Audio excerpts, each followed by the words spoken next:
நாடாளுமன்றத்தினுடைய அவையில் பிரதமர் பேசக்கூடிய நேரத்தில் அவர் மீது தாக்குதல் நடத்துவதற்கு காங்கிரஸ் எம்பிக்கள் திட்டமிட்டுள்ளனர் என்ற நம்பகமான தகவல் தனக்கு கிடைத்ததால் அவரை அவைக்கு வரவேண்டாம் என்று தான் வலியுறுத்தினேன் என்று மக்களவையினுடைய சபாநாயகர் மரியாதைக்குரிய திரு ஓம் பிர்லா அவையில் கூறியிருக்கிறார். அவர் சொல்லி இருக்கக்கூடிய தகவல் முழுக்க முழுக்க உண்மைக்கு மாறானது என்று பிரியங்கா காந்தி தன்னுடைய மறுப்பை பதிவு செய்திருக்கிறார். யாரிடமிருந்து நம்பகமான தகவல் கிடைத்தது என்று சபாநாயகர் கூறினார் என்ற கேள்வியை முன்வைத்தும் காங்கிரஸ் ஆட்சி காலத்தில்தான்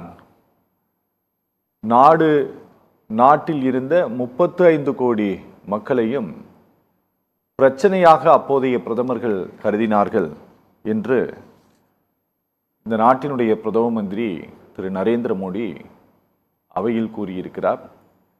ஆனால் இப்போது இருக்கக்கூடிய 140 கோடி மக்களையும் நாட்டின் பாதுகாவலர்களாக இந்த அரசு கருதுகிறது, நாங்கள் கருதுகிறோம் என்றும் அவர் கூறியிருக்கிறார். அவையில் நடந்து வரக்கூடிய இந்த குழப்பமான சம்பவங்கள், குற்றச்சாட்டு விவகாரங்கள் குறித்தே பேச இருக்கிறது இந்த அமர்வு. 4 விருந்தினர்கள் பங்கேற்கிறார்கள். காங்கிரஸ் பேரியக்கத்தின் சார்பில் திரு இதாயத்துல்லா பங்கேற்கிறார். அரசியல் விமர்சகர்கள் வழக்கறிஞர் தூத்துக்குடி செல்வம் மற்றும் வழக்கறிஞர் ராஜசேகர் இந்த அமர்வில் பங்கேற்கிறார்கள். பாரதிய ஜனதா கட்சி சார்பில் திரு ஆதித்யா இந்த நிகழ்வில் பங்கேற்பதாக இருந்தது. ஆனால் கடைசி நேரத்தில் எதிர்பாராத ஒரு காரணத்தினால் அவரால் இந்த அமர்வில் பங்கேற்க இயலவில்லை. தொலைபேசி வாயிலாக பங்கேற்க இயலுமா என்று கூட சத்தியம் நிறுவனம் அணுகியது. ஆனால் தொலைபேசி வாயிலாக கூட பங்கேற்க இயலாது என்று, இன்று பங்கேற்க இயலாது என்று பாரதிய ஜனதா கட்சி சார்பில் தெரிவித்துள்ளனர். ஒருவேளை இந்த நிகழ்ச்சி ஒருதலைபட்சமாக சென்றால் அதற்கு எந்த வகையிலும் சத்தியம் தொலைக்காட்சி பொறுப்பாகாது. அதற்கு முழுக்க முழுக்க தமிழ்நாடு பாரதிய ஜனதா கட்சியே காரணம் என்பதை இந்த மேடை அழுத்தமாக வலியுறுத்த விரும்புகிறது. நிகழ்ச்சியில் பங்கேற்றுள்ள 3 விருந்தினர்களை வரவேற்று நிகழ்ச்சிக்கு போகலாம். சார், 3 பேருக்கும் வணக்கம். சார், இப்படி ஒரு சார்ஜ இதாயத்துல்லா சார், இதற்கு முன்பாக பார்லிமெண்ட்ல யாராவது சொல்லி இருக்காங்களா, இல்லை இதற்கு முன்பாக இப்படி ஒரு சம்பவம் நடந்திருக்கா சார்? இதற்கு முன்பு இன்றைய பிரதமர் பயந்தது போல எந்த பிரதமரும் பயந்தது கிடையாது. இந்த பயம் அவருக்கு வர வேண்டிய அவசியம் இல்லை. அவருக்கு எங்கே பயம் என்று சொன்னால், திரு ராகுல் காந்தி அவர்கள் அவருக்கு எதிராக வைத்த அந்த வாதங்களை முதலிலே முடக்கினார்கள்.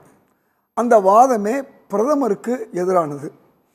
அப்போ இந்த வாதத்தை எதிர்கொள்வதற்கு துணிவு குறைந்த அவர், அதே நேரத்தில் திரு ராகுல் காந்தி, திரு பிரியங்கா காந்தி போன்ற தலைவர்கள் இல்லாத ஒரு அவையிலே அவர் போய் பேசுகிறார். அதுவும் பாராளுமன்றம் தான், இதுவும் பாராளுமன்றம் தான். ஓகே, இன்றைக்கு பாராளுமன்றம் என்ற உச்ச பாதுகாப்பு உள்ள இடத்துல எவருமே போய்விட முடியாது. எவ்வளோ பெரிய ஆளாக இருந்தாலும் உள்ளே போக முடியாது. அப்படிப்பட்ட ஒரு இடத்துல பாராளுமன்ற உறுப்பினர்கள் மட்டும் இருக்க இடத்துல பாராளுமன்ற உறுப்பினர்களையே தீவிரவாதிகள் என்று கருதக்கூடிய ஒரு சூழலை ஒரு சபாநாயகர் எடுத்து பேசுகிறார் என்று சொன்னால், இதில் பிரதமர் மோடி மட்டுமல்ல, அவர் பயந்து இருக்கிறார். அவருக்கு இவர் துணை போய் அவரை பேச விடாமல் அல்லது அவரை உள்ளே வரவிடாமல் தடுத்திருக்கிறார் என்று தான் சொல்ல வேண்டும். யார் என்றால் சபாநாயகர் கையில் தான் அந்த அவையே இருக்கிறது. அவையிலே அந்த வெள்ளை என்று சொல்வார்கள், இந்த பகுதியில் பல பாராளுமன்ற உறுப்பினர்கள் கோஷம் போட்ட காலகட்டங்களிலே பல பிரதமர்கள் வந்தது உண்டு, பதில் சொன்னது உண்டு. அதை கட்டுப்படுத்த வேண்டிய வேலை சபாநாயகருக்கு உண்டு.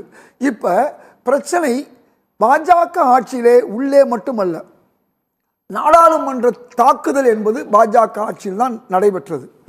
அதே மாதிரி இன்றைய அதில் நான் சொல்றது வாஜ்பாய் அவர்கள் இருக்கும்போது, இப்பொழுது மோடி அவர்கள் இருக்கும்போதுதான் மேலிருந்து குதித்த சம்பவமும் கலர் தூவப்பட்ட விஷயமும் பிரதமர் மோடி இடத்துல தான் நடந்துச்சு. இப்படி பல சம்பவங்கள் அங்கே நடந்திருக்கு. எப்படி நடந்திருக்கு? பாராளுமன்ற உறுப்பினர்களால் அல்ல, நடந்ததெல்லாம் இவர்கள் காலத்தில் அத்துமீறி நுழைந்தது, நடந்தது, பாதுகாப்பு குறைபாட்டுக்கு காரணம் பாஜக ஆட்சி என்பது நமக்கு தெரியும். அப்ப நாடாளுமன்ற தாக்குதலிலிருந்து நாடாளுமன்ற உள்ள தாக்குதல் வரை இவர்களுடைய ஆட்சியில், பாஜக ஆட்சியில் நடந்தது. சரி, இப்ப பதில் சொல்றதுக்கு இவருக்கு ஏன் தைரியமோ துணிவோ இல்லை என்று சொன்னால், இவரை பற்றி உலகளாவிய உங்களுக்கு எப்ஸ்டைன் ஃபைல் என்று சொல்வார்கள், அதுல பல நாட்டு தலைவருடைய பேர் வந்த பிறகு அதை பற்றி பேசி விடுவார்களோ, அதற்கு நாம் பதில் சொல்லி ஆக வேண்டுமோ என்ற ஒரு அச்சம். அங்கே ஆயிரக்கணக்கான வீடியோக்கள் வந்து கொண்டிருக்கக்கூடிய ஒரு சூழலிலே இவருடைய பெயர் இடம்பெற்றிருக்கிறது ஒன்று. ரெண்டாவது, திரு ராகுல் காந்தி அவர்கள் இந்த முறை கேட்க வேண்டிய கேள்வியில் இந்த பிரச்சனையும் உண்டு. அதாவது மகாத்மா காந்தியுடைய அந்த பெயர் மாற்ற பிரச்சனை அதாவது கடூரமாக இருக்கும் என்று அவர் நினைத்தார். இப்படி இந்த தடவை இவ்வளவு நாளாக அவர் அதிகமாக வருவதில்லை. பாராளுமன்றத்தை இதுவரை மதிக்காதவர், ஊடகத்தினரை நான் மாதம் ஒரு முறை சந்திப்பேன் என்று சொல்லி ஊடகத்தினுடைய கணைகளுக்கு பயந்தவர், இன்றைக்கு எதிர்க்கட்சி தலைவருடைய அந்த பேச்சுக்கு பயந்தார் என்று சொன்னால் பதில் சொல்லியிருக்கலாம். அழகா ஒரு பிரதமர் உள்ளபடியே இந்தியாவிலே ஒரு நல்லா பேசக்கூடியவர்கள் ஒருத்தர் பிரதமர், அதாவது ஜாலக்கா பேசக்கூடியவர். அப்படிப்பட்ட ஒருவர் இதற்கு எளிதாக அவர் பதில் சொல்லியிருக்க முடியும். ஆனால் நாங்கள் 2 பெண் உறுப்பினர்கள், அதுவும் தமிழகத்தை சார்ந்த பாராளுமன்ற பெண் உறுப்பினர்களால் எனக்கு ஆபத்து இருக்கிறது என்று அவர் சொல்வது என்பது ஒரு வெட்ககரமான, இன்னும் சொல்ல போனால் பாராளுமன்ற நிலையிலே அது ஒரு துக்ககரமான சம்பவம் என்று தான் நான் சொல்வேன். ஆனால் இதுக்கெல்லாம் என்ன காரணம் என்று சொன்னால், அவர் இதுக்கு பதில் சொல்றதுக்கு முடியாதனால தான் மேலவையில், அதாவது ராஜ்யசபையில் அவர் என்ன பேசியிருக்காருன்னா, என்ன சப்ஜெக்டோ பட்ஜெட் சம்பந்தமா எதுவும் பேசல, அல்லது திரு ராகுல் காந்தி போன்ற எதிர்க்கட்சி தலைவர்களுக்கான பதிலையும் கொடுக்கல. சரி, எது பாராளுமன்ற அவை அந்த குறிப்பில் வந்திருக்கோ அந்த சப்ஜெக்டையும் பேசல. சம்பந்தமே இல்லாம 50 வருஷத்துக்கு முன்னால, 75 வருஷத்துக்கு முன்னாடி, நான் சொல்ல திரு மல்லிகார்ஜுன கார்கே தெளிவா சொல்றாரு, 50 வருஷத்துக்கு முன்னால அது நடந்துச்சு, 75 வருஷத்துக்கு முன்னால எங்கேயோ நடந்தது. பாராளுமன்றம் நடந்ததுக்கு பதில் சொல்ல வேண்டியவர் அங்கே நடந்தது. இன்னும் தலைவர்களை எல்லாம் மோசமாக பேசுவது, இப்படி பாராளுமன்றத்துக்கு சம்பந்தமே இல்லாம இன்னைக்கு என்ன பேசணும், இன்னைக்கு உள்ள சப்ஜெக்ட் என்ன, பட்ஜெட்டுடைய நிலை என்ன, பட்ஜெட்ல ஏன் தமிழகத்துக்கு அல்லது ஏதாவது பாஜக ஆளாத மாநிலங்களுக்கு ஏன் இவ்வளவு பெரிய பிரச்சனை, ஏன் பீகாருக்கும் ஆந்திராவுக்கும் இவ்வளவு ஒதுக்கி இருக்கீங்க என்றெல்லாம் கேட்பதற்கு மட்டுமல்ல, அமெரிக்கா ரஷ்யா பிரச்சனையை பேசியாகணும். உங்களுக்கு நன்றாக தெரியும், இந்த வந்திருக்கு பத்திரிகையில், இன்னைக்கு 34% ஆயில வாங்கிட்டு இருந்தோம் ரஷ்யாவில். இந்த மாதம் மட்டும் இல்லை, 3 மாதமாகவே அது குறைந்து 24% தான் நம்ம வாங்கியிருக்கோம். நீங்கள் வாங்கினீங்க, வாங்கும்போது கூட அது யாருக்கு, இந்தியர்களுக்கு பயன் இல்லை, இந்தியாவில் இருக்கக்கூடிய கார்பரேட்டுகளுக்கு, உங்கள் நண்பர்களுக்கு தான் பயனாக இருந்துச்சு. அப்போ இந்த ஒரு விஷயத்தை ஏன் அமெரிக்காவோடு நீங்கள் வர்த்தகம் செய்யுங்க, நாங்கள் வேணாங்கல்ல. அவங்க 18% நம்ம பொருள்களுக்கு வரி. சார், என்னன்னா இந்த கேள்விகளுக்கு பதிலளிப்பதை தவிர்ப்பதற்காகத்தான் இப்படி ஒரு சார்ஜை சபாநாயகர் மூலமாக பிஜேபி முன்வைத்திருக்கிறது. நீங்கள் கூறுவது முழுமையான உண்மை. என்ன கேள்வி, இன்னைக்கு 0% வரி உலகத்தில் எந்த நாட்டிலையும் இந்த மாதிரி ஒரு சூழ்நிலை இல்லை. அதாவது இந்தியாவில் விவசாய பொருள்கள், பால் பொருள்கள் இன்னைக்கு 34% இந்தியாவுடைய இது ஜிடிபியில் வரக்கூடிய ஒரு விஷயம். ஏறத்தாழ 49% வேலை வாய்ப்பு தரக்கூடிய ஒரே விஷயம் விவசாயம் தான். அந்த விவசாய பொருள்கள் அமெரிக்காவில் அபரிமிதமாக தயார் பண்ணுவது உங்களுக்கு தெரியும். ஏற்கனவே கோதுமைகளை கடலில் கொட்டினார்கள், பசியா இருக்கக்கூடிய நாடுகளுக்கு கூட கொடுக்கல. ஏன்னா அதை வைத்திருந்தால் அவர்களுக்கு இன்னும் விலைவாசி இறங்கும்னு நினைக்கிறாங்க. அங்கே மிஞ்சி போனால் வெறும் 1.4% தான் விவசாயத்துடைய அடிப்படையே 4. ஆனா ஜிடிபியில வெறும் 1% தான், 1.4% அவங்க வேலை பார்க்குறாங்க. அது பண்ணை விவசாயம், அதனால குறைவாக இருக்கலாம். ஜிடிபியில 1% இருக்கக்கூடிய அந்த பொருள்கள் பார்த்தீங்கன்னா மிகப்பெரிய பறந்துபட்ட நாடு அமெரிக்கா. ஓகே, நம்ம ஊர்ல அதை மிகப்பெரிய பாதிப்பு ஏற்படும். இந்த கேள்வியை கேட்டு விடுவார்கள். ஆக நாம மாட்டிக்கிட்டோம், ட்ரம்ப்புக்கும் புத்தினுக்கு நடுவில் நாம மாட்டிக்கிட்டோம். ஒரு பக்கம் புத்தின்ட்ட போய் நான் உன்கிட்ட தான் தொடர்ந்து வாங்குவேன்னு சொல்றோம், இங்க வந்து ட்ரம்ப் நம்மளை வந்து மிரட்டுறதுக்காக வேண்டி அந்த மிரட்டலுக்கு பதில் சொல்ல முடியாம இன்னைக்கு வேற வழி இல்லாம இந்திய மக்களை தலைகுனிய வச்சிருக்கார், சரண்டர் பண்ண வச்சிருக்காரு என்பதுதான் உண்மை. ஆக பாராளுமன்றத்தில் அவர்களிடம் இருந்த துணிச்சல் எங்கே போனது என்றுதான் நான் கேட்கிறேன். துணிச்சல் இல்லாதவர் அல்ல, இந்த விஷயத்துல துணிச்சல் இல்லாத காரணம் மக்கள் விரோத போக்குதான். ஓகே, தூத்துக்குடி செல்லும் சார் வணக்கம். வணக்கம், நான் பேசுறது கேக்குதா உங்களுக்கு? நல்லா கேக்குறேன். நல்லா சார், எங்களுக்கு இங்கே தமிழ்நாட்டில் இருக்கக்கூடிய சட்டமன்றத்தில் இருக்கக்கூடிய சபாநாயகருடைய உத்தரவுக்கு சபை காவலர்கள் கட்டுப்படுவாங்க, அங்க இருக்கக்கூடியவர்களை வெளியேற்றுவார்கள், இதெல்லாம் எங்களுக்கு தெரியும். அசம்பிளிக்குன்னு சொல்லிட்டு தனியா ஒரு இன்டெலிஜென்ஸ் ஏஜென்சி இருக்கா அப்படின்னா அது கிடையாது. அவையினுடைய பாதுகாப்பிற்குத்தான் காவலர்கள் இருக்கிறாங்க அப்படிங்கிறது நல்லா தெரியும். ஒருவேளை வந்து பார்லிமெண்ட்டுக்கு வேற ஏதாவது சட்டம் இருக்கான்ட்டு எனக்கு தெரியல. பார்லிமெண்ட்டினுடைய சபாநாயகர் வந்து என்ன சொல்றாருன்னா, எனக்கு மிகவும் நம்பகமான தகவல் கிடைத்தது அப்படிங்கிறாரு. பார்லிமெண்ட்ரிக்கு தனியாக ஒரு அஃபேர்ஸ் மினிஸ்ட்ரி இருக்கிறது, அந்த மினிஸ்ட்ரிக்கு ஒரு அமைச்சர் இருக்கிறார், இணையமைச்சர்கள் இருக்கிறார்கள். எந்த வகையிலும் சபாநாயகர் அந்த அமைச்சகத்தோடு சம்பந்தப்பட்டவர் கிடையாது.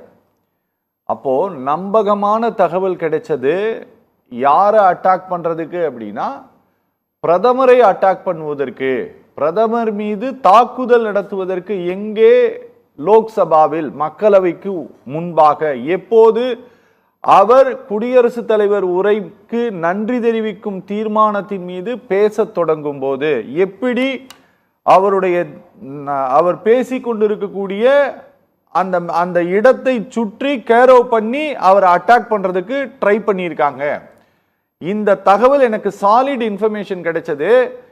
ஒருவேளை அது நடந்தது அப்படின்னா அது இந்த நாட்டினுடைய வரலாற்றில் ஆகப்பெரும் கரும்புள்ளியாக மாறிடும். அதனால நான் தான் அவர் அவைக்கு வர வேண்டான்னு சொன்னேன்னு சொல்லியிருக்கிறாரு. அதனுடைய ஹிந்தி மொழியாக்கத்தை நாங்கள் போடல, அவர் பேசிட்டு இருக்கிற வீடியோ நாங்கள் பேக்ரவுண்ட்ல பிளே பண்ணிட்டு தான் இருக்கிறோம். சார், இது இந்த ஒரு சாலிட் இன்ஃபர்மேஷன் எப்படி ஸ்பீக்கருக்கு கிடைச்சிருக்கும் சார்? சத்தியம் தொலைக்காட்சி நிறுவனத்திற்கு, நெறியாளர் அண்ணன் அரவிந்தாக்ஷன் அவர்களுக்கு, அதை போலவே சக பங்கேற்பாளர்களுக்கு, தொழில்நுட்ப கலைஞர்களுக்கு என்னுடைய பணிவான வணக்கம். இப்போ நாம எல்லாருக்குமே தெரிஞ்ச விஷயம்தான், நாடாளுமன்ற மரபுகள், நாடாளுமன்றம் சட்டமன்றம் இரண்டுக்கும் சேர்த்து மரபுகள் ஒண்ணுதான். சரி. சட்டமும் ஒண்ணுதான். சரி. அங்க ஸ்பீக்கருக்கு, அதாவது நாடாளுமன்ற சபாநாயகருக்கு, நாடாளுமன்றத்தினுடைய அவை தலைவருக்கு என்ன அதிகாரம் இருக்கிறதோ அதே அதிகாரம் தான் சட்டமன்றங்களுக்குடைய அதிகாரம். சரி. சட்டமன்ற சபாநாயகருக்கு அந்த அதிகாரம் தான், அது உங்களுக்கு தெரியும். இப்போ குடியரசுத் தலைவர் வந்து அவருடைய உரைக்கு நன்றி தெரிவிக்கிற தீர்மானத்தின் மீது மாண்புமிகு பிரதமர் அவர்கள் பேசி, அந்த நன்றி தெரிவிக்கிற குடியரசுத் தலைவருடைய உரைக்கு நன்றி தெரிவிக்கிற தீர்மானத்திற்கு பிரதமர் பேசி முடிச்ச உடனே அதோட அந்த இது முடிஞ்சிடும். அதுக்கு பிறகு பட்ஜெட் செஷன், பட்ஜெட்டுடைய டிஸ்கஷன் போயிடும். அது எல்லாருக்கும், உங்களுக்கு எல்லாருக்கும் தெரியும். இப்போ மாண்புமிகு நாடாளுமன்ற சபாநாயகர் அவர்களுக்கு, சபை தலைவர் அவர்களுக்கு தனியா ஒரு இன்டெலிஜென்ஸ் ஏஜென்சி இருக்கான்னு கேட்டா இருக்கணும்னு அவசியம் இல்லை. ஏன்னு கேட்டீங்கன்னா, நாடாளுமன்றத்தில் இருக்கிற மிக முக்கியமான நம்பத்தகுந்த எதிர்கட்சி வரிசையில் இருக்கிற ஒரு உறுப்பினர்கிட்ட இருந்து கூட ஒரு தகவல் கிடைச்சிருக்கலாம். ஏன்னு கேட்டீங்கன்னா, நாடாளுமன்றம் தொடங்கினதுல இருந்து பாத்தீங்கன்னு சொன்னா எதுவுமே காரணம் இல்லாமல், ஒன்றுமே இல்லாமல் இந்த அவையை முடக்குவது என்கிற ஒரே ஒற்றை நோக்கத்தோடு மாண்புமிகு எதிர்கட்சி தலைவர் மரியாதைக்குரிய ராகுல் காந்தி அவர்கள் திட்டமிட்டு, காங்கிரஸ் கட்சி வெற்று கோஷம் போட்டிருந்தாங்க, எதிர்கட்சிகள்ல 1-2 கட்சிகள் அதுல அது கலந்துக்கிடல. ஆனா இதுல என்ன விஷயம்னு கேட்டீங்கன்னா, ரொம்ப குறிப்பான விஷயம், நாடாளுமன்ற சபாநாயகர் ஏன் சொல்றாங்கன்னு கேட்டா, அன்றைக்கு நடந்த முறைகளை பார்த்தால், ஏன் அந்த மக்களவையில் அவர் பதிலுரை தெரிவிக்காம போய் மாநிலங்களவையில பேசும்போது பாத்தீங்கன்னா தொடர்ந்து எதிர்க்கட்சிகள் இடத்துல வலுவான வாதம் இல்லை. அதுல குறிப்பா காங்கிரஸ் கட்சியில நாடாளுமன்றத்துல அரசாங்கத்தை எதிர்கொள்ளக்கூடிய ஒரு வலுவான விஷயம் அவங்ககிட்ட இல்ல. அண்ணன் இதயத்துல்லா சொல்லும் போது சொன்னாங்க, எஸ்டின் ஃபைல்ல பிரதமருடைய பேர் இருக்கு அப்படின்னு சொல்லி. நான் என்ன சொல்றேன்னா, அதே ஃபைல்ல ராகுல் காந்தியுடைய பேர் 100 முறை இருக்கிறதா கூட சொல்றாங்க. அது ஒரு விஷயமா நாம என்ன கேட்டீங்கன்னா, இதையெல்லாம் நாடாளுமன்ற மரபுகளுக்கு உட்படாதது. ஏன்னா நாடாளுமன்றத்துல அன்னைக்கு பிரதமர் எதிர்கட்சி தலைவர் பேசும்போது ஏதோ ஒரு நரவணை, அதாவது முன்னாள் தளபதியுடைய ஒரு புத்தகம் எழுதி முடித்து வெளியிடப்படாத ஒரு புத்தகத்தை அதை ஆதாரமா வச்சு ஒரு பேப்பரை ஆதாரம் வச்சு பேசினாங்க. அது பேசுறது மரபு கிடையாது. அதனால இவங்க இன்னும் கூட ஒண்ணு சொல்ல போனீங்கன்னா, மரியாதைக்குரிய ராஜீவ் காந்தி அவர்கள் பிரதமராக இருக்கும் போது போபர்ட்ஸ் பிரச்சனையை யார் பிரேக் பண்ணான்னா இந்து பத்திரிகை தான் பிரேக் பண்ணுச்சு. அதுல இந்து பத்திரிகையில மரியாதைக்குரிய இன்றைக்கும் இருக்கிற உயிரோடு சாட்சியாக இருக்கிற திரு ராம் அவர்கள் தான், ஹிந்து ராம் தான் அதை பிரேக் பண்ணாரு. அதுலதான் அவருக்கு ஒரு பெரிய பேரு. அதுலயும் கூட போபர்ட்ஸ் பிரச்சனையில மறைந்த ஆலடி அருணா அன்றைக்கு அதிமுக உறுப்பினராக இருந்து அவர்தான் இந்த பிரச்சனையை பெரிய பூதாகரமாக ஆக்கி பேசியது. நாடாளுமன்ற மாநிலங்களவையில இதை பெரிய விஷயமாக்கி அது பெரிய ஆட்சி மாற்றத்தையே கூட கொண்டு வந்தது. சரி, ஆனாலும் கூட நாடாளுமன்றத்தில் இல்லாத ஒன்றை பேசி ஒரு சர்ச்சையை ஏற்படுத்தி வேண்டுமென்றே நாடாளுமன்றத்தை ஒரு கலவர பூமியாக மாற்றுவதற்கு திரு ராகுல் காந்தி அவர்கள், எதிர்கட்சி தலைவர் அவர்கள் முயற்சித்த காரணத்தால் வேற வழி இல்லாம சபாநாயகருக்கு ஒரே ஒரு விஷயம் என்ன கேட்டீங்கன்னா, தேவைப்படும் போது அதை வெளியிடுவார் என்று நான் நம்புகிறேன். தேவைப்படும் போது வெளியிடுவார். ஏன்னு கேட்டீங்கன்னா, இப்ப நாடாளுமன்றம் ஒத்தி வைக்கப்பட்டிருக்கிறது. அநேகமா நாளை திங்கட்கிழமையிலிருந்து மறுபடியும் பட்ஜெட் செஷன் ஆரம்பிக்கும்னு சொல்றாங்க. அப்ப திங்கட்கிழமையிலிருந்து பட்ஜெட் செஷன் ஆரம்பிக்கும் போது நிதிநிலை அறிக்கையின் மீது விவாதம் நடக்கும் போது அது எந்த அளவுக்கு போகுதுங்கிறத பொறுத்து அதை வெளியிடுவாங்க. நாடாளுமன்றத்துல நீங்க தமிழ்நாட்டு எம்பிக்களை பத்தி சொன்னீங்க. நீங்க சகோதரி நம்முடைய ஜோதிமணி ஆகட்டும், நாடாளுமன்ற உறுப்பினர் சகோதரி ஜோதிமணி ஆகட்டும், அல்லது சகோதரி சுதாவாகட்டும், மயிலாடுதுறை கரூர் எம்பிக்கள் நாடாளுமன்ற உறுப்பினர்கள், அவங்க எல்லாம் நாடாளுமன்றத்தில் பார்த்தீங்கன்னா அவர்கள் நடந்து கொள்கிற முறைகளை பார்க்கும்போது தமிழ்நாட்டு மக்கள் இவர்களை தேர்ந்தெடுத்து அனுப்பியதற்காக வருத்தப்படுகிற அளவிற்கு கூச்சல் போட்டு ராகுல் காந்தி இடத்துல நல்ல பெயர் வாங்க வேண்டும் என்பதற்காக அவர்கள் அளவுக்கு அதிகமாக கூச்சல் இடுவதாகத்தான் நான் கருதுகிறேன். நான் ஒன்னும் பிஜேபி காரன் கிடையாது, பிஜேபி ஆதரிச்சு பேசணும்னு அவசியம் இல்லை. அதே நேரத்துல பிரதமர் அவர்கள் பழைய விஷயங்களே சொல்றாருன்னு சொன்னா என்ன நியாயம்? 1947 சுதந்திரம் பெற்றதில் இருந்து 1977 வரை தொடர்ச்சியாக காங்கிரஸ் கட்சி தான் ஆட்சியில் இருந்தது. அது மறந்துடக்கூடாது. 1980 இருந்து பாத்தீங்கன்னா, ஏன்னு கேட்டீங்கன்னா இதுவரை நாடாளுமன்ற மரபுகளை ஒரு விஷயத்தை அண்ணன் இதயத்துல்லாவுக்கு நினைவுபடுத்துற, பெரோஸ் காந்தி அவர்கள் யாரு? ராகுல் காந்தியினுடைய தாத்தா, ராஜீவ் காந்தியினுடைய தந்தையார் பெரோஸ் காந்தி அவர்கள் நாடாளுமன்ற உறுப்பினராக இருந்த பொழுது பண்டித நேரு அவர்கள் பிரதமர். அவர் அன்றைக்கு குற்றச்சாட்டுகளை வரிசைப்படுத்துகிற பொழுது, காஷ்மீர் பிரச்சனையை மையமாக வைத்து குற்றச்சாட்டுகளை எழுப்புகிற பொழுது காங்கிரஸ் கட்சி உறுப்பினர்கள் ஆத்திரத்தோடு அவரை பிடித்து தள்ளிய வரலாறு உண்டு. அண்ணன் இதயத்துல்லாவுக்கு நினைவிருக்கலாம் அல்லது மறந்திருக்கலாம். ஆனா எதுக்காக சொல்றேன்னு கேட்டா, இப்படி ஒரு உறுப்பினரை பெரும்பான்மை பெற்றிருந்த காங்கிரஸ் கட்சி அன்றைக்கு பெரோஸ் காந்தியை, இந்திரா காந்தியினுடைய கணவரை, நான் ஆதாரத்தோடு சொல்றேன், இந்திரா காந்தியினுடைய கணவரை வெளியே தள்ளிய வரலாறு உண்டு. பண்டித நேரு பிரதமராக இருக்கும் பொழுது அதெல்லாம் நீங்க மறந்துடக்கூடாது. எதுக்காக சொல்றேன்னா, நாடாளுமன்றத்தினுடைய நீங்க ஒரு சின்ன உதாரணத்தோடு முடிச்சிடுறேன். அதாவது சட்டமன்றத்திற்கும் நாடாளுமன்றத்திற்கும் தனித்தனி அதிகாரம் இருக்கிறதான்னு கிடையாது. நாடாளுமன்ற ஜனநாயகமும் சட்டமன்றமும் நாடாளுமன்றமும் ஒரே ஜனநாயக மரபுகளை கொண்டதுதான். தமிழ்நாட்டுல கூட நீங்க பாத்தீங்கன்னு சொன்னா திரு தாமரைக்கணி எல்லாம் பாத்தீங்கன்னா அவரு மற்ற உறுப்பினர்களை பண்ருட்டு ராமச்சந்திரனை ஆகட்டும் அல்லது வீரபாண்டி ஆறுமுகம் அவர்களை ஆகட்டும் அவங்களெல்லாம் மூக்கில குத்தி காயப்படுத்தினது தெரியும். அதுக்கு பிறகு 1989 மிகப்பெரிய கலவரம் நடந்து அன்றைய முதலமைச்சர் முன்னாள் முதலமைச்சர்களுக்குள்ளே ஏற்பட்ட தகராறுகள் அது இன்றைக்கு வரைக்கும் விவாத பொருளா இருக்கு. அதனால இப்படிப்பட்ட ஒரு அசிங்கம் நடந்து இது உலக அளவில் ஜனநாயகத்தினுடைய தொட்டில் பூமியாக இருக்கிற இந்தியாவுக்கு ஜனநாயகத்தினுடைய தொட்டில் பூமி மாத்திரமல்ல, ஜனநாயகத்தினுடைய காவலாக இன்றைக்கு உதாரணமாக இருக்கிற இந்திய நாடாளுமன்றத்தில் அப்படி ஒரு அசிங்கம் நடந்துட்டுனா அது நாடாளுமன்ற ஜனநாயகத்தை கேள்விக்குறி ஆக்கிவிடும் என்பதற்காகத்தான் நம்முடைய நாடாளுமன்ற சபாநாயகர், நாடாளுமன்ற தலைவர் அதை மிக சாமர்த்தியமாக லாபகமாக அதை தடுத்திருக்கிறார். அந்த வகையில் நாடாளுமன்றத்தினுடைய சபை தலைவர் திரு ஓம் பிர்லா அவர்கள் மிக பொறுப்புணர்ச்சியோடு நடந்திருக்கிறாருங்கிறது தான் என்னோட முதல் சுற்று கருத்து. ஓகே ஓகே ராஜசேகர் சார் வணக்கம்.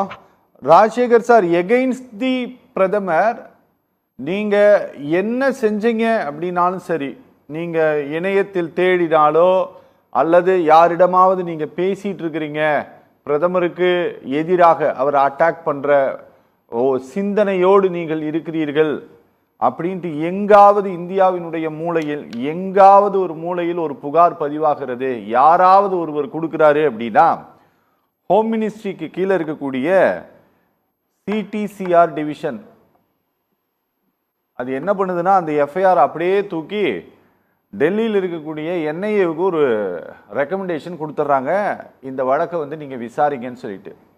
உடனே அன்லாஃபுல் ப்ரிவென்ஷன் ஆக்டிவிட்டிஸ் ஆக்டுக்கு கீழே ஒரு கேஸை போட்டு அவங்கள தூக்கி விசாரிச்சிட்றாங்க. அவங்க ஜென்மத்துக்கும் அவங்க அவ்வளோ சீக்கிரத்தில் வெளியிலையும் வர முடியறது கிடையாது. Counter terrorism and counter radicalization division வந்து இப்படி ஒரு உத்தரவு போட்டுருது. ஆனால் ரொம்ப சாதாரணமாக ஒரு சார்ஜ் சொல்லிட்டு போயிருக்கிறாரு. பிரதமருக்கு எதிரான ஒரு அட்டாக்கை நிகழ்த்துவதற்கு, ஒரு தாக்குதலை, அசாதாரண சூழலை ஏற்படுத்துவதற்கு திட்டமிட்டிருக்கிறாங்க. எனக்கு ஆத்தென்டிகேட்டட் இன்ஃபர்மேஷன் எனக்கு கிடைச்சதுன்னு சொல்லிட்டு. சார், இது வெறுமனே கடந்து செல்லக்கூடிய ரொம்ப எளிதான போற போக்கில் சொல்லி சென்ற ஒரு புகாருங்கிற அளவில் தான் இதை எடுத்துக்கணுமா, இல்லை இதுக்கு வேற ஏதாவது அரசியல் ரீதியான காரணங்கள் இருக்கா? வணக்கம் அரவிந்த். இது எனக்கு முன்னால் பேசிய பாஜக பாராளுமன்ற உறுப்பினர் தூத்துக்குடி செல்வம் அவர்கள் சொன்னார், பல கருத்துக்களை சொன்னாரு. பாஜக பாராளுமன்ற உறுப்பினரா? ஆமா, பக்கத்துல இருந்து பார்த்த மாதிரி தானே பேசிட்டு இருந்தாரு இவ்வளவு நேரம். நீங்க பக்கத்துல இருந்து பேசுறீங்க, இது என்ன அண்ணா ராஜசேகர் சார், இது நாகரிகமான விவாதம் கிடையாது.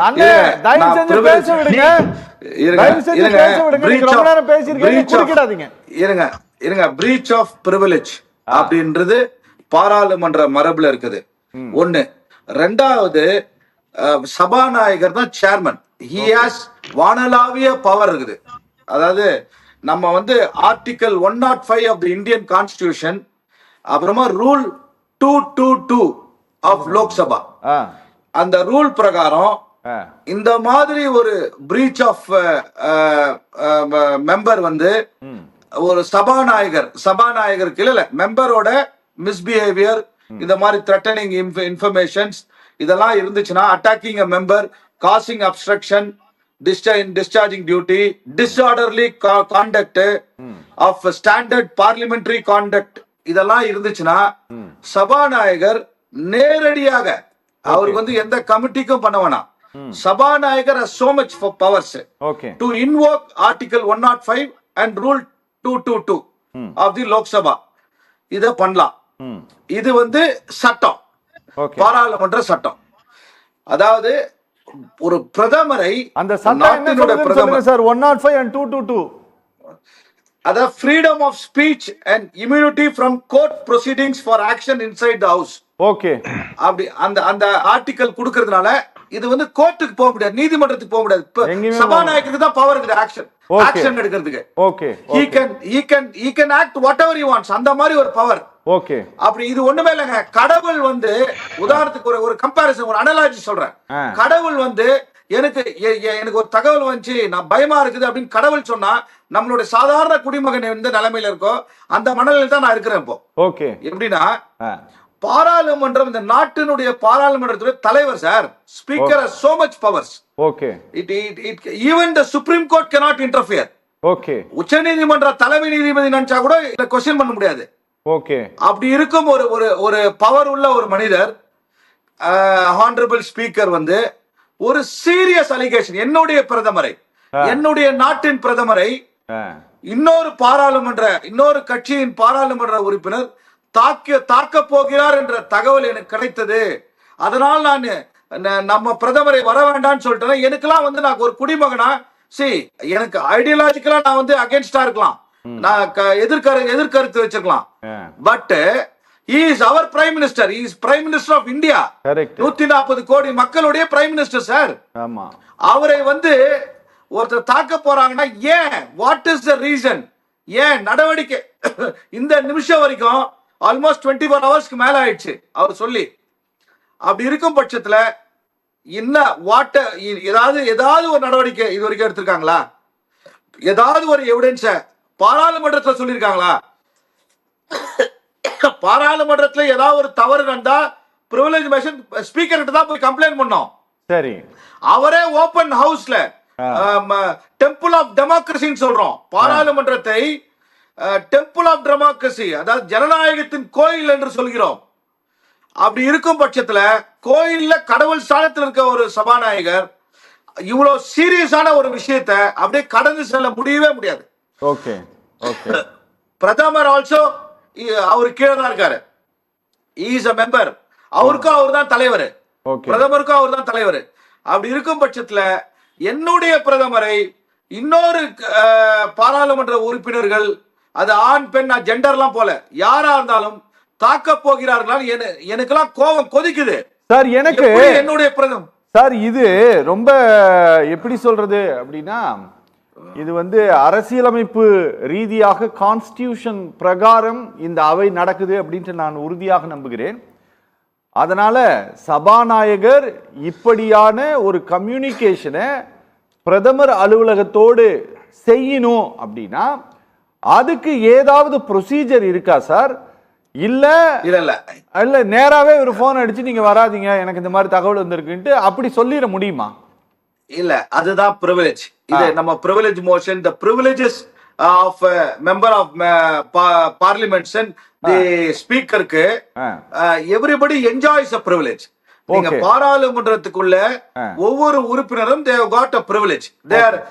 நீங்க வந்து ஒரு பாராளுமன்றத்துல எந்த சம்பவத்தையும் நீதிமன்றத்துல கொஸ்டின் பண்ண முடியாது, நீதிமன்றத்துல வழக்கு போட முடியாது. சரி, சோ அந்த மாதிரி ஒரு பட்சத்துல நீங்க வந்து ஒரு சபாநாயகர் பாராளுமன்றத்தின் தலைவரே இவ்வளவு என்னுடைய பிரதமர் சார், அவரு நம்மளுடைய பிரதமர் சார், 140 கோடி மக்களின் பிரதமர் சார், அவரை தாக்க போறாங்கன்னா ஏன் இன்னும் இந்த மூமெண்ட் வரைக்கும் ஏன் நடவடிக்கை இல்ல?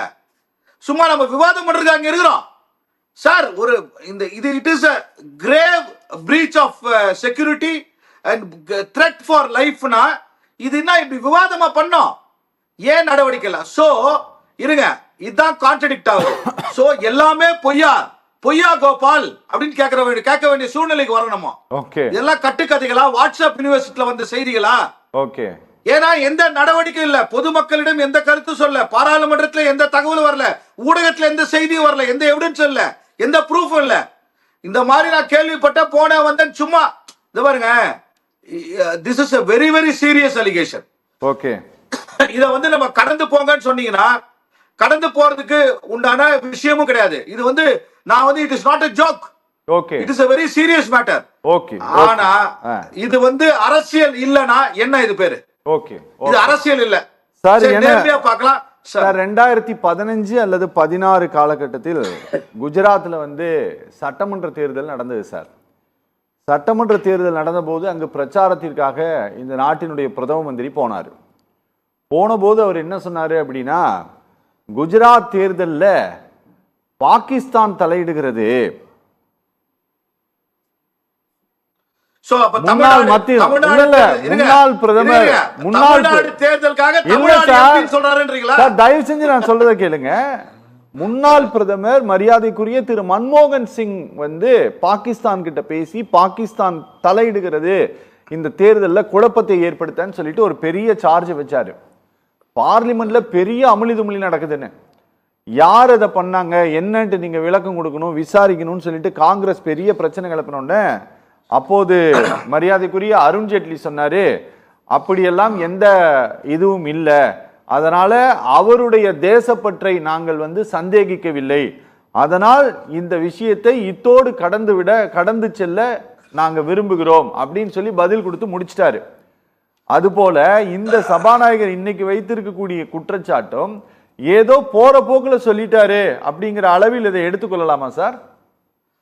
ஏங்க அதை தாங்க சொல்றேன். நீங்க போற போக்குல ஒரு சபாநாயகர் வந்து இப்போ நீங்க நானு சொல்லலாம், அண்ணன் தூத்துக்குடி செல்வம் சொல்லலாம், என்ன வேணா பேசலாம். நம்ம சத்தியம் டிவில உட்கார்ந்து நம்ம வாய்க்கு வந்து பேசிட்டு கடந்து போயிடலாம். சரி அது தெரியாம சொல்லிட்டேங்க விட்டுருங்க அப்படின்ட்டு போயிடலாம். சரி.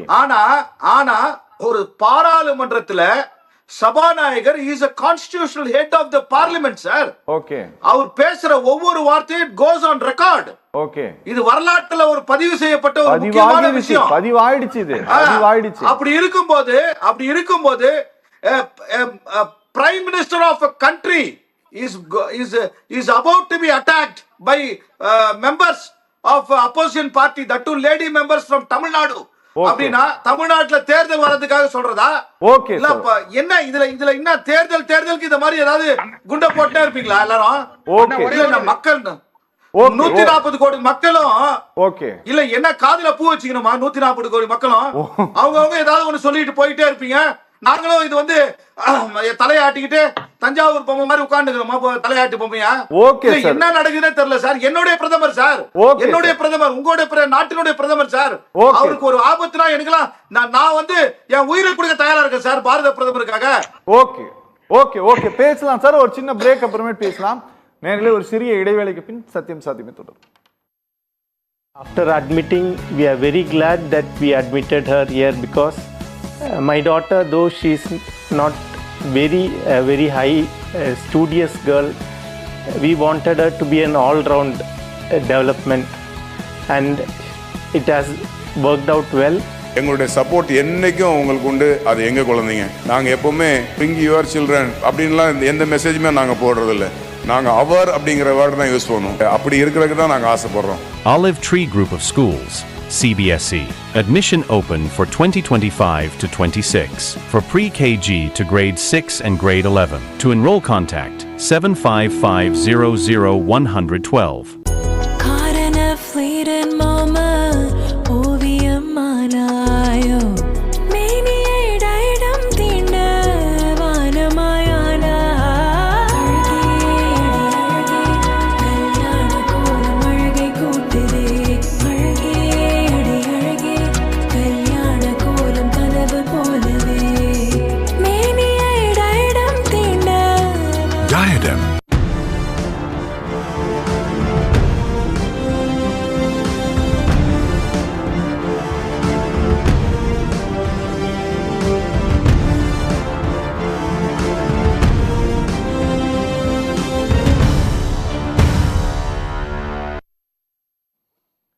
நேரிலே சத்தியம் சாத்தியமே தொடர்கிறது.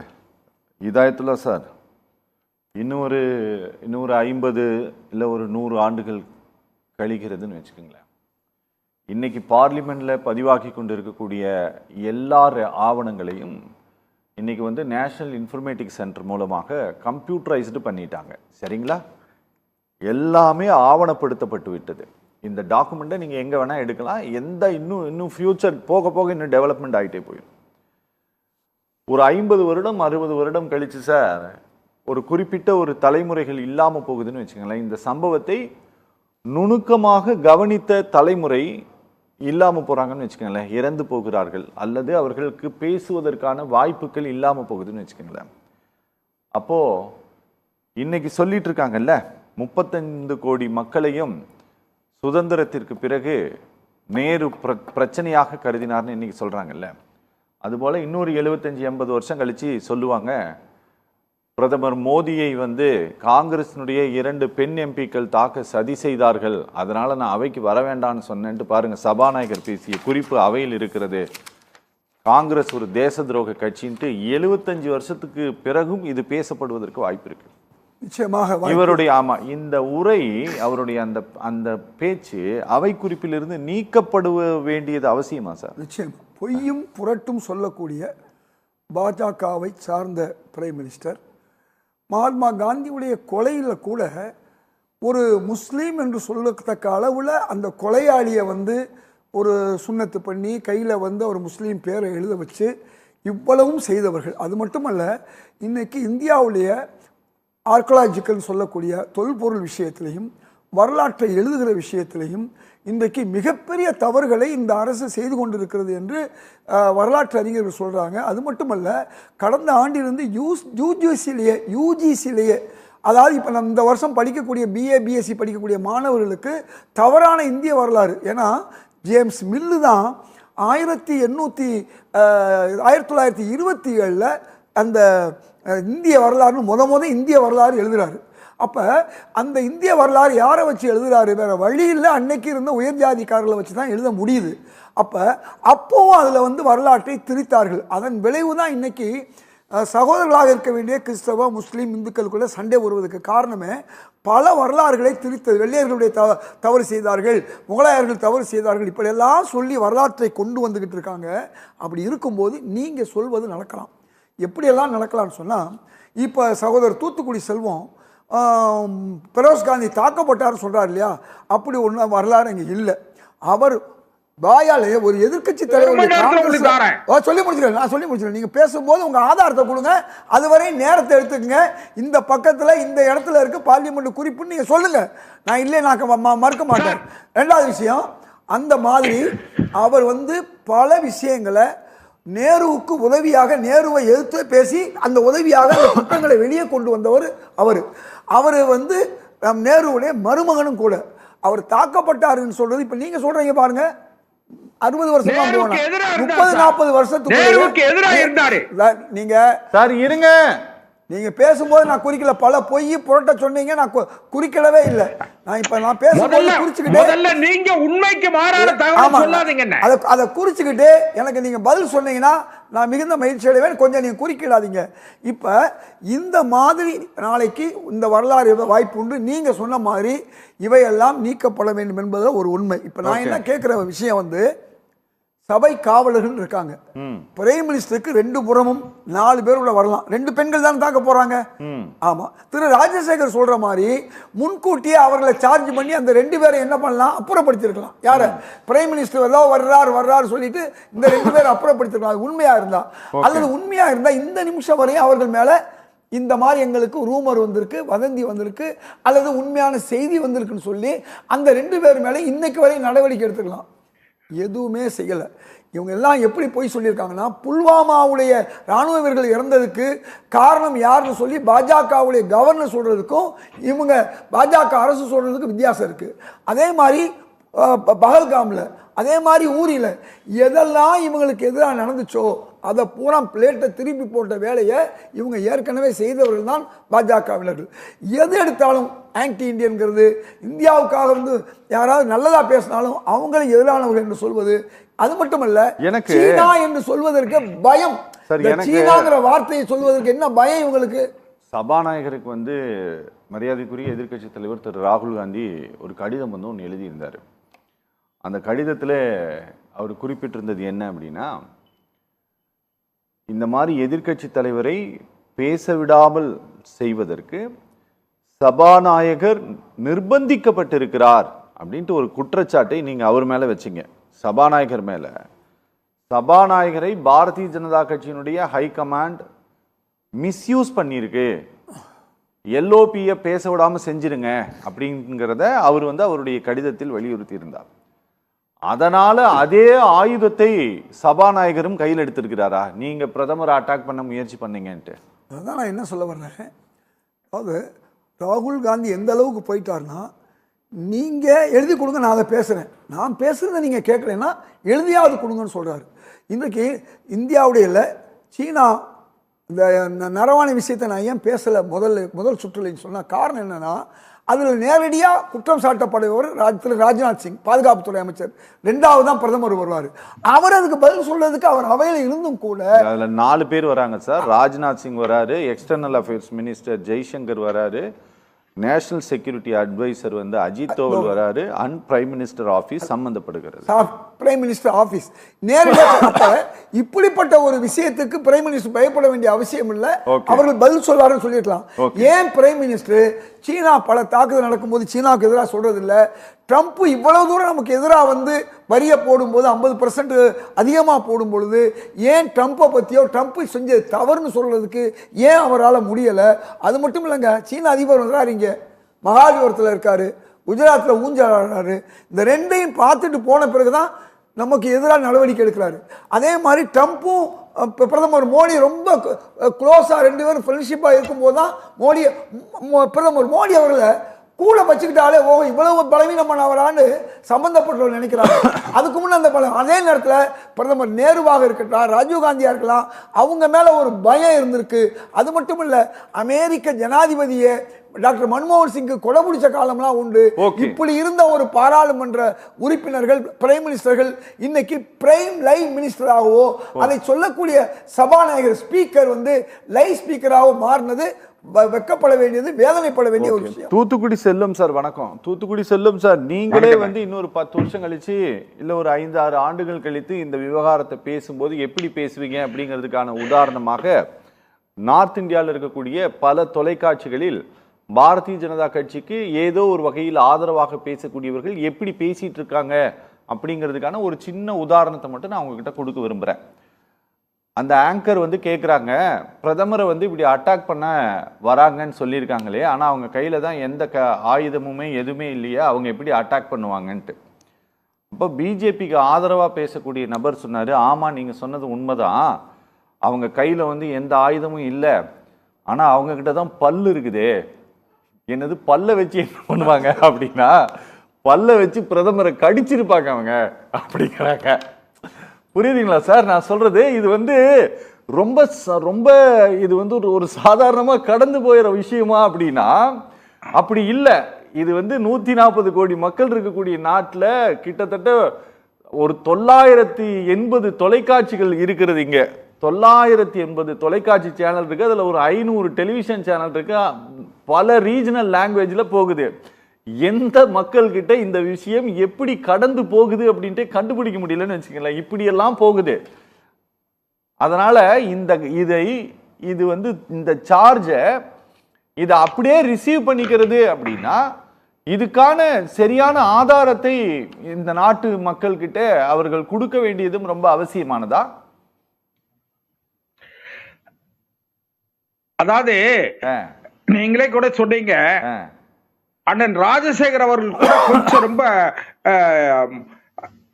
கோபத்தோட எங்க பிரதமருக்காக நான் உயிரே விடுவேன் அப்படி இப்படிலாம் சொல்லி கொஞ்சம் ஆத்திரத்தோட அண்ணன் பேசினாரு. நான் என்னோட மரியாதைக்குரிய அண்ணன் ராஜசேகர் அவர்களுக்கு சொல்றேன், என்னன்னா அவரு உணர்வு பூர்வமா சொல்றாரு சார். அவர் ஒரு ட்ரூ பேட்ரியாட் சார். அவரு நேஷனலிஸ்ட். ஆமா, அவரு பெஸ்டோ பேட்ரியாட் கிடையாது, அவரு ட்ரூ பேட்ரியாட். சரி, ரைட். இன்னொன்னு, இது வந்து நாடாளுமன்றத்துல இன்னும் கூட ஒரு வாய்ப்பு என்ன இருக்குன்னா, எதிர்கட்சிகளுக்கு ஒரு பிரிவிலேஜ் மோஷன் கொண்டு வரலாம். உரிமை பிரச்சனைய எதிர்கட்சிகள் வந்து கொண்டு வரலாம். இன்னொரு வாய்ப்பு என்னன்னு கேட்டீங்கன்னா, நம்முடைய நாடாளுமன்றத்தினுடைய அவைத்தலைவர் சபாநாயகர் ஸ்பீக்கருக்கு அகைன்ஸ்டா ஒரு நோ கான்பிடன்ஸ் மோஷனே கொண்டு வந்து இதை வந்து டிஸ்கஸ் பண்ணலாம். எதிர்காலத்தில் அடையுமா ஒரு வாரம் 10 நாள்ல அது நடக்கும் நான் நம்புறேன். நடக்கணும். ஏன்னு கேட்டீங்கன்னா, நான் அதோட பார்லிமெண்ட் அஃபேர்ஸ் மினிஸ்டரே கூட ஒரு ஏதாவது ஒரு தகவல்களை வந்து பில்ல வந்து ஃபைல் பண்ணுவார், ரிப்போர்ட்டை ஃபைல் பண்ணுவாருன்னு பார்லிமெண்ட்ல ஃபைல் பண்ணுவாருன்னு நான் நம்புறேன். நான் பண்ணணும்னு விரும்புறேன். ஓகே, சரி. நான் என்ன சொல்றேன்னா, அண்ணன் இதயத்துல்லா சொன்னாங்க இந்து முஸ்லீம் கிறிஸ்தவ பிளவுகளை ஏற்படுத்தி அப்படின்னாங்க. இன்னைக்கு யாருக்கும் சண்டை இல்ல சார். இந்தியாவுல இந்து முஸ்லீம் சண்டை, இந்து கிறிஸ்தவர் சண்டை அதெல்லாம் கிடையாது. எல்லாரும் அண்ணன் தம்பியா இருக்காங்க. நீங்க தயவு செஞ்சு சொல்றேன், தயவு செஞ்சு நீங்க ஒருவேளை உங்களுடைய பழக்கம், உங்களுடைய அன்றாட செயல்பாடு தமிழ்நாடு சார்ந்த செய்திகளை மட்டும் பார்ப்பதாக இருக்குது அப்படின்னா நீங்க தயவு செஞ்சு சொல்றேன், நீங்க வேற சில தொலைக்காட்சிகளையும் நீங்க பார்க்கணும். நீங்க இல்லன்னு சொல்லாதீங்க, இல்லன்னு சொல்லாதீங்க. நான் ஒன்னே ஒண்ணு கேளுங்க அண்ணன், ஒன்னே ஒண்ணு கேளுங்க. இந்துக்களுக்கு ரெண்டு இந்து முரடர்களுக்குள்ளே சண்டை வரும். அதாவது அதே மாதிரி முரண்பட்டவர்கள் 2 பேருக்குள்ள நடக்கிற சண்டையை அதை மதவாத சண்டையை ஆக்க வேண்டாம் நான் சொல்றேன். 2 முரண்பட்டவர்கள், 2 வேறு வேறு மதத்தை சார்ந்த 2 முரண்பட்டவர்கள் அல்லது சிந்திக்க தெரியாதவர்களுக்கு இடையில நடக்கிற சண்டையை மத சண்டையை ஆக்க வேண்டாம் நான் சொல்றேன். ஒண்ணு. ரெண்டாவது, ட்ரம்புக்கு இவருக்கு அந்த பிரச்சனை இந்த பிரச்சனை அப்படின்லாம் அண்ணன் இதயத்துல சொன்னாங்க. நான் என்ன சொல்றேன்னா, ட்ரம்ப் 50% வரி விதிச்ச உடனேயே நம்முடைய ஸ்ட்ராட்டஜியை மாத்தினாரு. நம்முடைய இந்தியாவினுடைய வெளிவிவகாரத்துறை கொள்கையை மாத்தினாங்க. ஃபாரின் அஃபேர்ஸ் பாலிசியை மாத்தி தான் என்ன பண்ணாங்க, ஐரோப்பிய யூனியனோட சைனாவோட நாம வர்த்தக ஒப்பந்தத்திற்கு பேச்சுவார்த்தையினுடைய கதவுகளை திறந்த உடனே தான் ட்ரம்ப் இன்னைக்கு இறங்கி வந்திருக்காரு. நீங்க உலகத்தினுடைய நாட்டாமையாக கருதக்கூடிய ட்ரம்ப் அதுக்கு முன்னால எவ்வளவு இருந்தது டாரிஃப்? 2.5% இருந்தது. நீங்க 50% போயிட்டு 18% கொண்டு வந்தது. 2014க்கு முன்பு வரை 2.5% டாரிஃப் இருந்தது. நீங்க அப்படியே போற போக்குல யாருக்கும் பாக்குறவங்களுக்கு எதுவும் தெரியாதுன்னு அப்படியே அடிச்சுட்டு போயிடக்கூடாது. ஒரே ஒரு விஷயம் கேளுங்க. அன்னைக்கு 14 ரூபாய் சம்பளம் இருந்ததுன்னு, 14 ரூபாய்க்கு அரசு ஊழியர்களுக்கு ஆனா ஓ மை காட்லாம் விட்டுருக்க, மை காட் மை ஜீசஸ் எல்லாம் இருக்கட்டும், நம்முடைய மை காட் தேவா இருக்கட்டும். நான் என்ன சொல்றேன், தேவனே தேவனே என்னையே நகைச்சுவைக்கோ இல்லது வேற இதுக்கெல்லாம் இடம் இல்லைங்க. பாருங்க, நான் ஒண்ணே ஒண்ணு சொல்றேன், நீங்க ஒண்ணு கேளுங்க. ஒரு காலத்துல 14 ரூபாய் ஒரு பேசிக் பே இருந்தது. இன்னைக்கு பேசிக் பே கவர்மெண்ட் எம்ப்ளாய்க்கு என்ன இருக்கு? அதனால உலக பொருளாதார சூழல் மாறி இருக்கு. உலக பொருளாதார சூழல் மாறி இருக்கிற இந்த காலத்துல கூட இன்னும் சொல்ல போனீங்க, டாலர் பேஸ்டு எக்கானமி தான் நம்ம குளோபல் எக்கானமி, டாலர் பேஸ்டு. அதுல என்ன சொல்றேன்னா, டாலரை மையமாக வைத்து நடக்கிற வர்த்தகத்தில் உலக நாட்டாமையாக இருக்கிற அது ட்ரம்ப் மாதிரி ஒரு மோசமான அதிபரை இதுவரை அமெரிக்கா பார்த்தது இல்லை. ஆனா அவரே நம்மை மிரட்டுவதற்காக 50% டாரிஃபை உயர்த்தின உடனேயே பிரதமர் பணிஞ்சு போகல, கெஞ்சல. நான் அதையும் நீங்க ஒரு விஷயம் அண்ணன் ராஜசேகர் அவர்கள் மூலமா சொல்றேன். இந்தியாவினுடைய பிரதமருக்காக சொன்ன அண்ணன் ராஜசேகர் அவர்களே, நம்முடைய இந்திய பிரதமருடைய ஸ்ட்ராட்டஜியை மாத்துறதுனால, ஐரோப்பிய யூனியனோட பேசுறதுனால, இன்னும் சொல்ல போனா சீனா நமக்கு ஏற்பட்ட அதிகபட்ச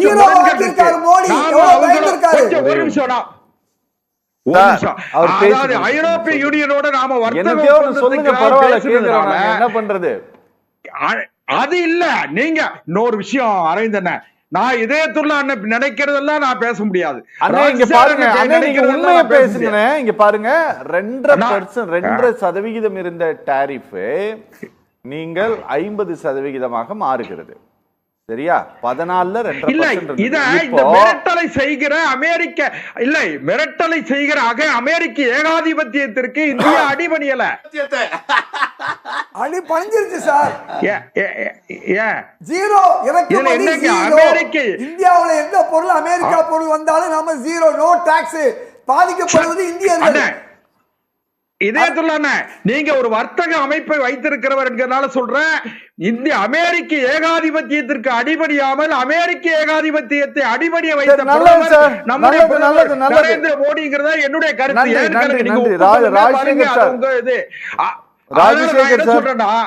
ஐரோப்பிய யூனியனோடு, சைனாவோடு, ஜப்பானோடு பிரதமர் பேச்சுவார்த்தை தொடங்கிய உடனேதான் அதிபர் ட்ரம்ப் பயந்தார். சரி, ஓகே ஓகே ஓகே ஓகே பேசலாம் சார். ராஜசேகர் சார் வணக்கம். ராஜசேகர் சார், 2 விஷயங்கள் இந்த நாடாளுமன்றத்தில் பெரிய அமளி துமளியானது, அவையை முடக்கியது. 2 விஷயங்கள் தான். ஒன்று, ஃபார்மர் ஆர்மி சீஃப் MM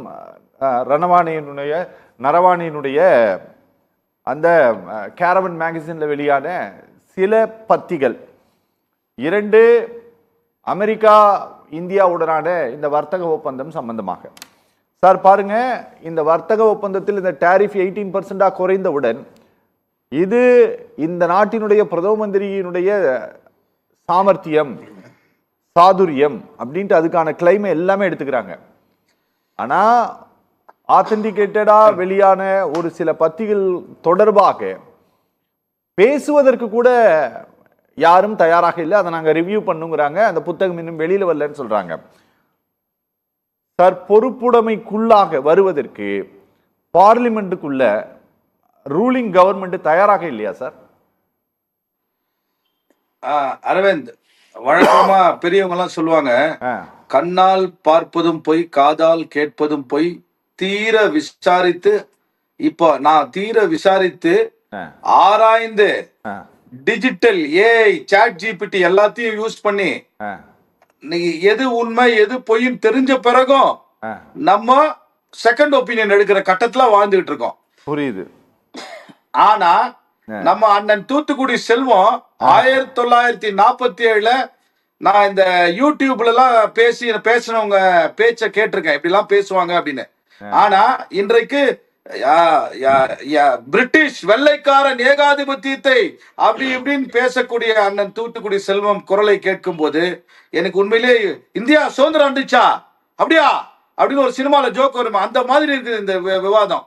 சரி, ஓகே. ஏகாதிபத்தியம் தானே, அதுல என்ன இருக்கு? அமெரிக்கா நாட்டாமை.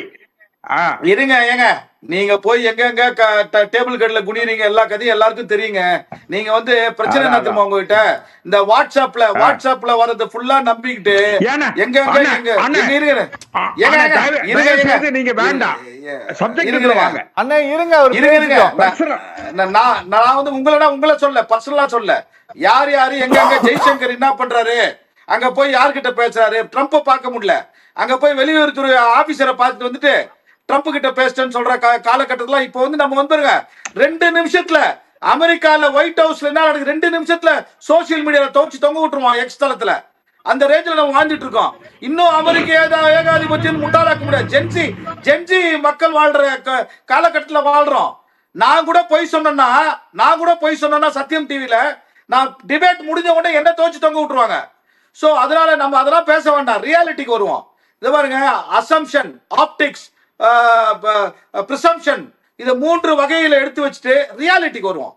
அதாவது ஆப்டிக்ஸ்ன்றது நம்ம சும்மா ஒரு பேச்சுக்காக இந்த பாட்டை அப்படியே பேசுவோம், இதெல்லாம் நடந்துச்சு, டீல் போட்டாங்க. இப்ப டீல் யூரோப்போட டீல் போட்டு இது எப்போ ஃபோர்ஸ்க்கு வரும் தெரியுமா? இதெல்லாம் வந்து ஃபார்மலைஸ் ஆகி இந்த ரூல் இந்த டீல் முடியறதுக்கு 1 வருஷம் ஆகும், குறைஞ்சது 1 வருஷம் ஆகும். இருங்க நான் சொல்றேன், அது வந்து ஃபோர்ஸ்க்கு வர்றதுக்கு 1.5 வருஷமா 2 வருஷம் ஆகும்.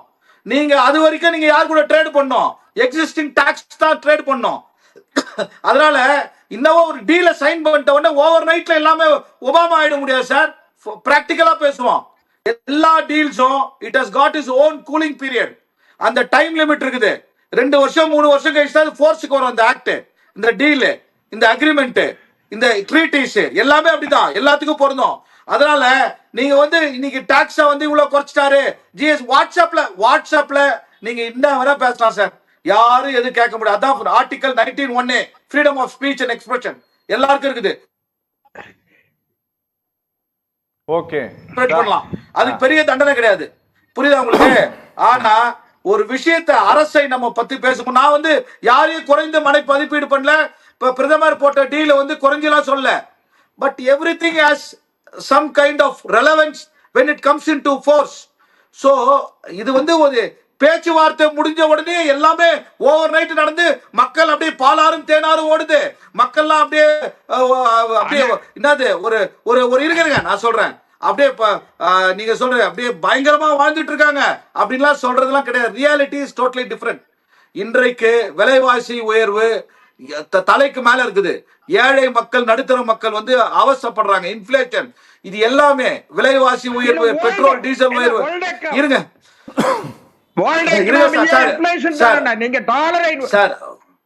சார், என்ன சார் நீங்க பேசும்போது நான் தடை பண்ணல சார், கொஞ்சம் இருங்க.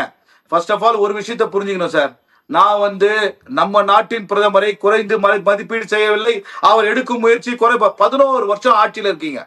11 வருஷம், நாட் 1 நாள் 2 நாள் இல்ல, 11 வருஷம் ஆட்சியில் இருந்திருக்கீங்க. நீங்க லிஸ்ட் அவுட் பண்ணுங்க. மன்மோகன் சிங் ஆட்சியை குறை சொன்னீங்க, ஓகே, நான் ஆஸ் ஆர்குமெண்ட் சேக் அக்ரி பண்றேன். மன்மோகன் சிங் ஆட்சிக்கும் உங்க 11 வருஷம் ஆட்சிக்கும் டிஃபரன்ஸ் சொல்லுங்க. இது நாங்க பண்ணிருக்கோம். அந்த ஆட்சியில இவ்வளவு விலைவாசி. இன்னைக்கு கேஸ் விலை எவ்வளவு தெரியுமா? 1200 ரூபாய் ஒரு கேஸ் சிலிண்டர். மன்மோகன் சிங் ஆட்சியில 400 ரூபாய் கேஸ், டொமஸ்டிக் கேஸ் 3 மடங்கு ஏறிச்சு. அந்த மாதிரி அடிப்படையா நடுத்தர மக்கள் நேரடியா பாதிக்கப்படுறான் ஒவ்வொரு விஷயத்திலையும். நீங்க ஒண்ணு இல்ல, இன்னொரு உதாரணம் சொல்றேன். எஜுகேஷன் லோன் தரன்றீங்க. நீங்க ஒரு குடும்பம் படிக்கிறதுக்காக இன்ஜினியரிங்கோ எம்பிபிஎஸ்ஓ வேற எந்த கோர்ஸோ படிக்கிறதுக்கு எந்த பேங்காவது கொலாட்ரல் இல்லாம எஜுகேஷன் லோன் கொடுத்துருக்கானான்னு சொல்லுங்க. நான் வந்து உங்க முன்னாடி மொட்டை அடிச்சுட்டு வரேன் டிபேட்டுக்கு அடுத்தது. ஓகே பாருங்க, எல்லாத்துலயும் ஒரு ரைடர் வைக்கிறான், ஒரு லாக் வைக்கிறான். சார் முடிக்கலாம், பேச்சளவு தான் இருக்குது. ஓகே ஓகே ஓகே சார், இந்த 2 விஷயங்கள் தொடர்பான உங்களுடைய இறுதியான பார்வையை கொஞ்சம் பதிவு பண்ணுங்க சார். இவருடைய சார்ஜ் டைவர்ஷன் யுக்தியை வந்து சபாநாயகரும் கையாள தொடங்கிட்டாரா அரசியல் ரீதியாக? சார், நான் சபாநாயகரை நான் வந்து நேரடியா குற்றம் சாட்டுவது it amounts to contempt of parliament act. So நான் சபாநாயகரை நேரடியா சொல்லக்கூடாது. சரி, because out of house as a citizen நான் சபாநாயகர் சொன்னதுக்கு எவிடன்ஸ் வேணும். ஏன் எவிடன்ஸ் வேணும்னா என்னுடைய பிரைம் மினிஸ்டர், இட் இஸ் நம்முடைய பிரைம் மினிஸ்டர், 140 கோடி மக்களின் பிரைம் மினிஸ்டர் தாக்கப்படுக போகிறார் என்று வர வேண்டாம்னு சொல்லிட்டு சபாநாயகர் சொல்லும் போது as a citizen I have all the right to ask what is the proof, what is the evidence. Okay, I rest my case here. Okay sir, okay sir, ரொம்ப நன்றி சார். இது ரொம்ப ஈஸியான விஷயம் இல்லை, இது ரொம்ப சீரியஸான ஒரு சார்ஜ் அப்படிங்கறத பார்வையாளர்களுக்கு குறைந்தபட்சம் தெரியப்படுத்த விரும்பணும். அதனால தான் இன்னைக்கு இதை தலைப்பாக எடுத்தோம். நேரம் ஒதுக்கி நிகழ்ச்சியில் பங்கேற்ற 3 பேருக்குமே ரொம்ப நன்றி. நிகழ்ச்சி நிறைவு பெறுகிறது. மீண்டும் மற்றொரு நிகழ்ச்சியில் சந்திக்கலாம். நன்றி, வணக்கம்.